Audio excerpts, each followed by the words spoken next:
ఏదన్నా ఉంటే మీరు రైట్ ట్రయల్గా మీరు చెప్పండి. రెడ్డి చెప్పండి.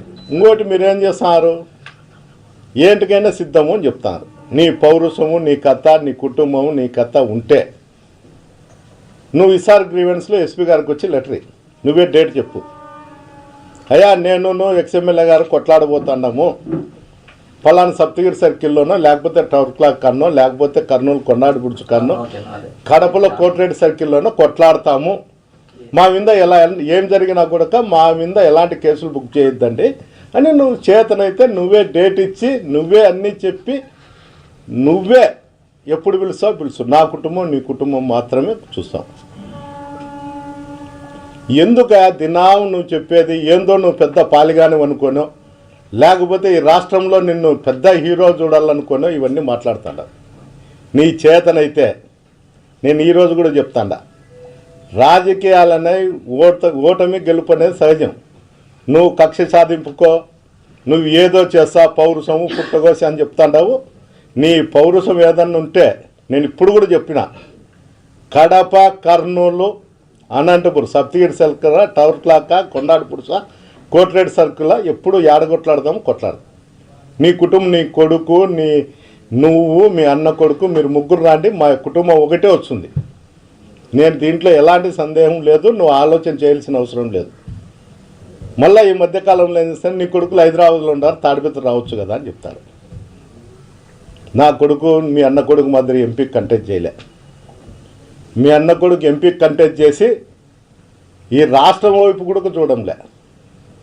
ఎప్పుడో వచ్చే చుట్టం చూపుగా ఎవరిదన్న పెళ్ళిళ్ళు పేరెంటాలంటే వచ్చిపోతాడు.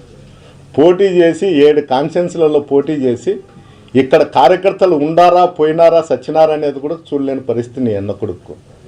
ఇది మతికి రాలేదా ప్రభాకడి? నీ కొడుకు వీకెండ్ అని శుక్రవారం పోతాడు, సోమవారం మంగళవారం వచ్చాడు.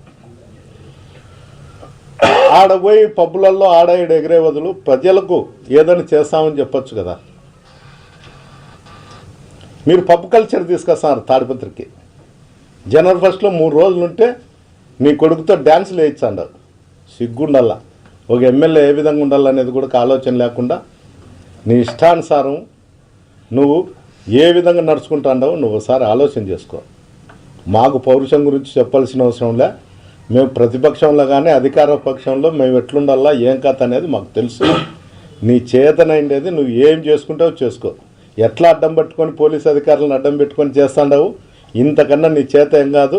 ఇక్కడ జిల్లాధికారులు కంట్రోల్లో తాడిపత్రిక ఉండేటువంటి అధికారులు లేరు కాబట్టే నీ ఆటలు సాగుతాండాయి. ఒక అధికారి ఏ విధంగా ఉన్నాడనేది కూడా ఎస్పీ గారు కూడా ఆలోచన చేయడం లేదు. అందువల్ల నీ ఆటలు సాగుతాండాయి. ఎప్పుడో ఒక రోజు ఎక్కడో ఒకసారి ఫుల్ స్టాప్ పడుతుంది. ఆ రోజు నీ పరిస్థితి ఏమిటో ఒకసారి అర్థమవుతుంది. నువ్వు మొన్న కూడా చెప్పినావు 3 సంవత్సరాల తర్వాత చూస్తాము అంటున్నారని. నేను 3 సంవత్సరాలు ఉండే ఓపిక కూడా లేదు నాకు.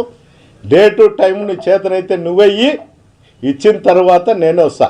నువ్వు చెప్పినావు కదా 3 సంవత్సరాల తర్వాత చెప్తాండారని. నాకు 3 సంవత్సరాలు కాదు, నువ్వు రోజుల్లో చెప్తావా, డేట్లు టైంలో చెప్తావు, ఎప్పుడు చెప్తావో చెప్పు. నేను వచ్చి నీతో ఏ విధంగా కావాలంటే ఆ విధంగా చూస్తా.